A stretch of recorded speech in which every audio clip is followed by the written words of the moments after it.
स्वाध्याय की श्रृंखला में प्रस्तुत है पुस्तक जीवन जीने की कला। पिछले ऑडियो से हमने सीखा था, जिनमें साहस नहीं वह देखने में भले ही जीवित हो वस्तुतः मृतक है।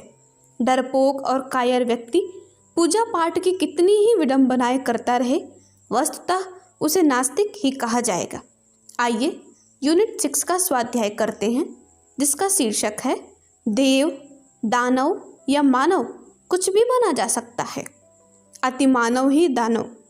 मनुष्य के रूप में जन्म लेने पर पाश्विक प्रवृत्तियां अपनाना किसी रूप में भी श्रेयस्कर नहीं है, किंतु मानवीय इतिहास में ऐसे व्यक्तियों की कमी नहीं है जिन्होंने अपने उद्धत अहंकार का प्रदर्शन करने के लिए स्वयं को अतिमानव सिद्ध करने के उद्देश्य से घोरतम दुष्कृत्य किए हैं।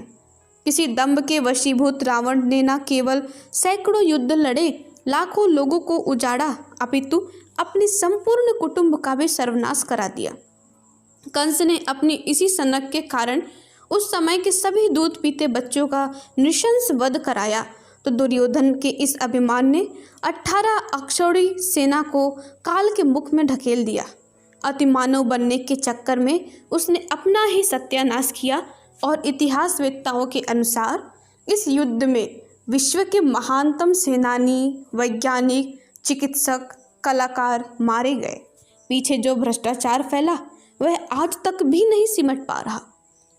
मुसोलिनी, चंगेज खां, हिटलर, नादिर शाह यह सभी अतिमानव के ही दुर्बुद्धि जात भाई भतीजे थे, जिन्होंने अपने दुष्कृत्यों के प्रतिफल आप तो भोगे ही, साथ ही संसार को कुरूप, कुत्सित बनाने वाले अव्यवस्थाएं भी फैलाई। इसके लिए उनकी घोर निंदा हुई, प्रशंसा नहीं। यह अहंकार आदमी को कितना उद्धत बना देता है, इसका प्रमाण पुरातत्ववेत्ताओं द्वारा खोजी गई कल्ला मीनारों से मिलता है। मध्यकालीन युद्धों के अरबी इतिहास ग्रंथ के प्रथम अध्याय में बैरम खां द्वारा बनाई हुई कल्ला मीनार का उल्लेख है। इस स्थान का नाम सर मंजिल रखा गया है। सिकंदर शाह सूरी के साथ लड़ने में जितने कस्सिर या सैनिक मारे गए, उन्हें बटोर कर उन्हें ईंट पत्थरों की जगह काम में लाया गया था और यह ऊंची मीनार खड़ी की गई थी। मुगल बादशाहों ने और भी कितनी ही ऐसी कल्ला मीनारें युद्ध विजय के दर्प प्रदर्शन के लिए बनवाई थीं।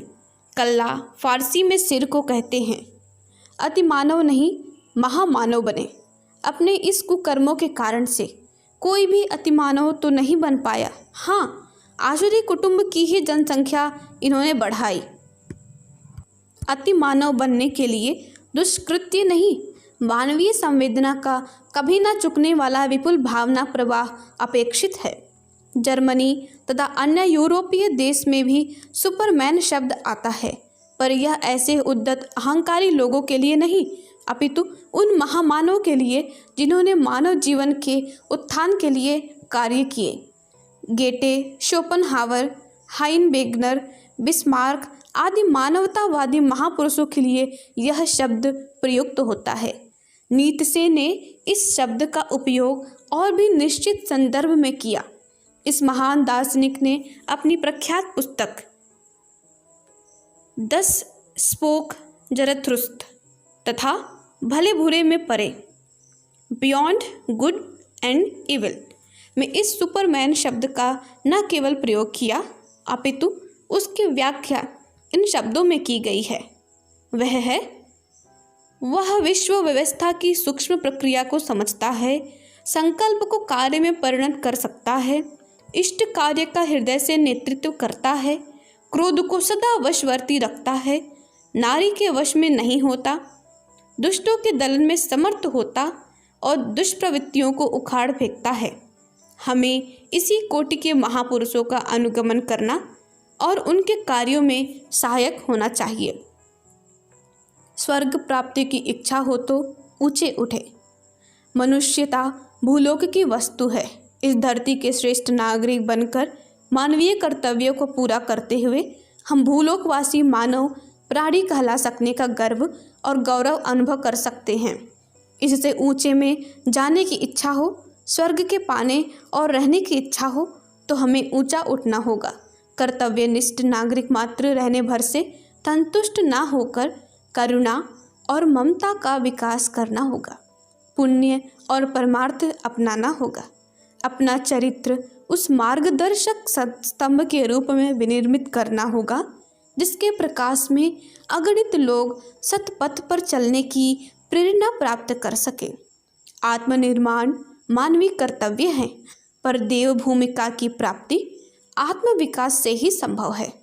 अपनी अहंता जब संकीर्णता के बंधन तोड़ती हुई विशाल व्यापक बनती है, तब समझना चाहिए कि हम देव बन रहे हैं। स्वर्ग ऊपर है ऐसा कहा गया है, वहां पहुंचने के लिए ऊंचा उठना ही पड़ेगा। चरित्र, दृष्टिकोण और कर्म तीनों को ऊंचा उठाते हुए कोई भी व्यक्ति स्वर्ग के राज्य में सरलतापूर्वक प्रवेश कर सकता है। नरक में जाने की इच्छा हो तो वह भी पूर्णतया अपने हाथ की बात है। नरक नीचे है, उसे अधःपतन कहते हैं। पतित जीवन जीने वाले, पतित दृष्टिकोण अपनाने वाले और पतित कर्म करने वाले अपने समग्र अधःपतन के कारण सहज ही नरक तक पहुंच सकते हैं। नीति और सदाचरण की मर्यादाओं का उल्लंघन, कर्तव्य धर्म की उपेक्षा, दूसरे के प्रति निष्ठुरता और दुष्टता का व्यवहार, इंद्रियों का स्वेच्छाचार, मन की कुटिलता जिसने अपना ली, उसे नरक तक पहुंचने में कोई रुकावट नहीं रहती। वह फिसलता हुआ उस स्थान तक पहुंचने और चिरकाल तक रहने में सफल हो सकता है जिसे नरक कहा जाता है, और जहाँ की असंख्य यंत्रणाओं का विभत्स वर्णन किया जा सकता है। देव, दानव, मानव तीनों वर्ग मनुष्य जाति में, मनुष्य, देव और असुर यह तीनों वर्ग माने जा गए हैं। जो वर्णनकर्ताओं ने इनकी आकृति का भी अंतर किया है, पर वह अलंकारिक है। यह तीनों ही वर्ग मनुष्य जाति में ही होते हैं। वस्तुतः आकृति में नहीं, प्रकृति में अंतर होता है। देवता सुंदर होते हैं, स्वर्ग में रहते हैं, वरदान देते हैं और सत्कर्म देखकर प्रसन्न होते हैं। स्वयं सुखी रहते हैं, देखने में सुंदर, स्पर्श में सुकुमार, सदा तरुण और अमर, अमृतपाई होते हैं। कल्पवृक्ष के समीप रहने के कारण उनकी कोई कामना अपूर्ण नहीं रहती।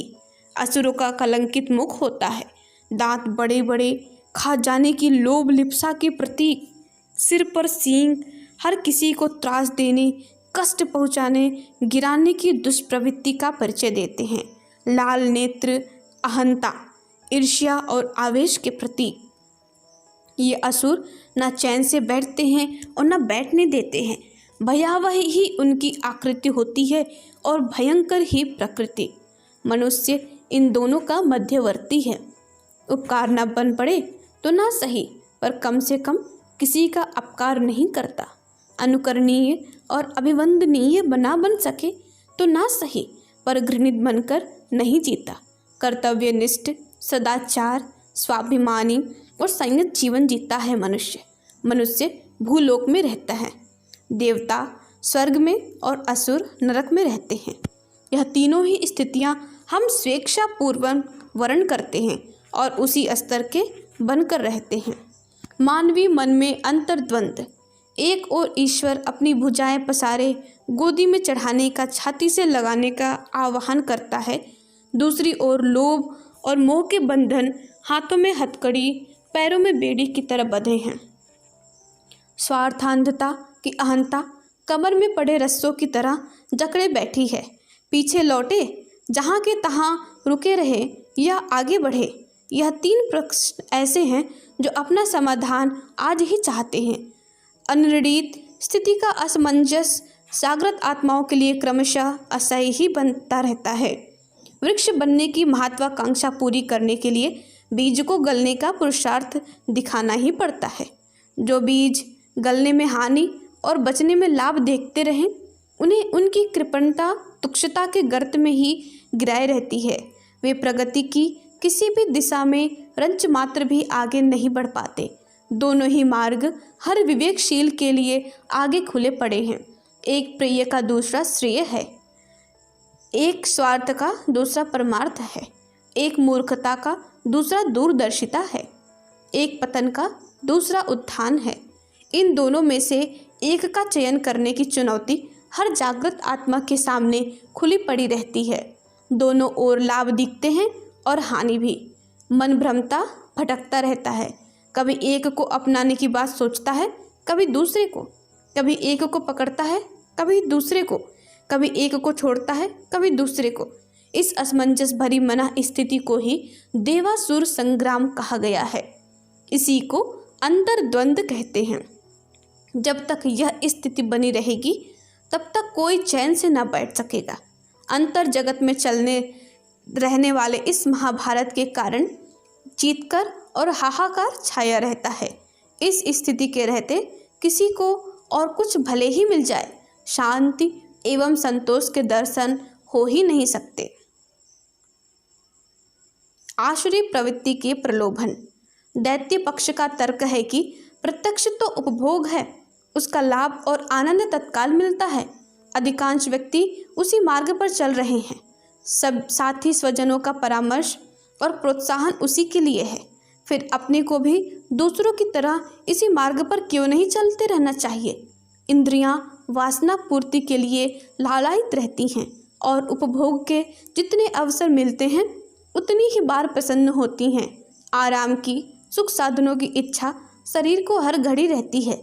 विनोद मनोरंजन में जी रमता है। इनके साधन इकट्ठे करने में लगे रहने का प्रतिफल सुविधाओं और उपभोग सामग्री की बहुलता के रूप में तत्काल मिलता है। फिर इन्हीं के लिए सोचते और करते रहने में क्या हर्ज है। साथ तो कुटुंबी ही रहते हैं। उनकी अनुकूलता और प्रसन्नता पाने के लिए उन्हें सुविधा साधन देना आवश्यक है। फिर वैसा ही क्यों ना करते रहा जाए जिसकी कुटुंबी जन अपेक्षा करते हैं। यह चिंतन परामर्श दैत्य वर्ग का है।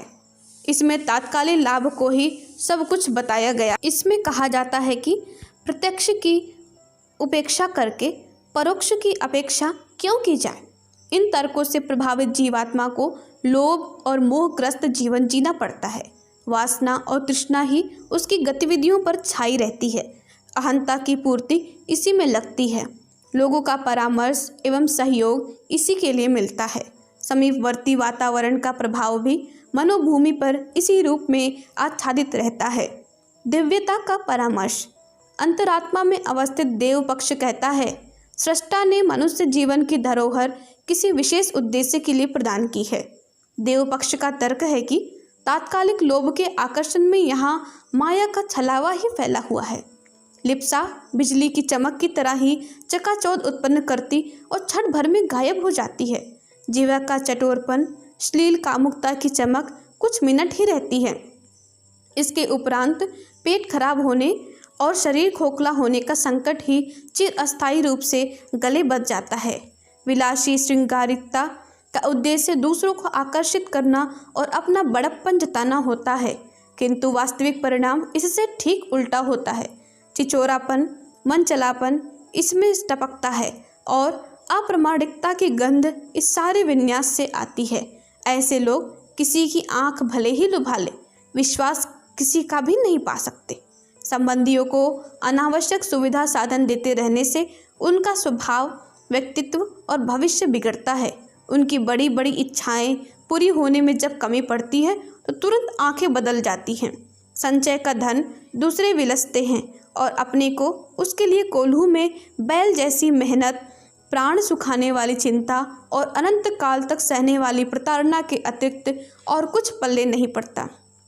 देवपक्ष बुद्धि को निरंतर यही समझाने का प्रयत्न करता है कि इस सुर दुर्लभ सौभाग्य भरे अवसर को जीवन साधना में लगाया जाए और उसका सत्परिणाम वैसा ही पाया जाए जैसा कि प्रातः स्मरणीय लोक श्रद्धा के भाजन विश्व के मार्गदर्शक महामानव प्राप्त करते रहे हैं। सुख शांति की आकांक्षा आंतरिक उत्कृष्टता के सहारे पूरी होती है। साधनों की मृत तृष्णा में भटकने से थकान और खीज ही पल्ले पड़ती है। कस्तूरी का मृग चैन कभी नहीं पाता। जब वह सुगंध का स्रोत अपनी नाभि में होने की जानकारी पा लेता है तभी वह सुख चैन पाता है।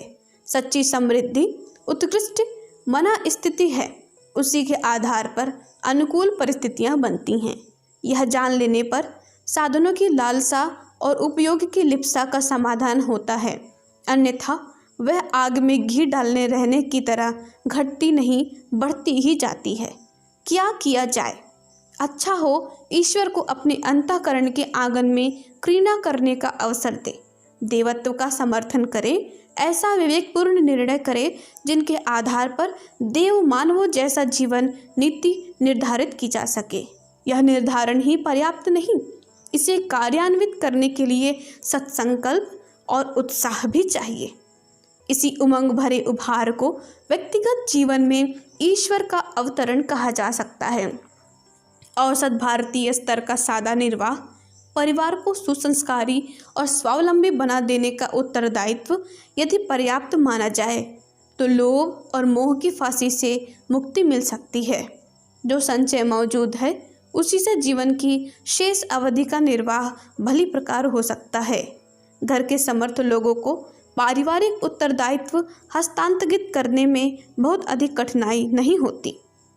इस पाठ से सीख, जो असत्य है, अवांछनीय है, अनुपयोगी है, उसे छोड़कर हम साहस दिखाएं। अब बहादुर वे नहीं गिने जाएंगे जो बंदूक चलाने में निपुण हों। अब बहादुर का मुकुट उनके सिर बंधेगा जो अपनी दुर्बलताओं से लड़ सके और सत्य पथ पर एकाकी चल सके। धन्यवाद। ओम शांति। हमारे YouTube चैनल को सब्सक्राइब करें और बेल आइकन को दबाकर ऑल पर क्लिक करें ताकि नोटिफिकेशंस आपको मिलती रहें।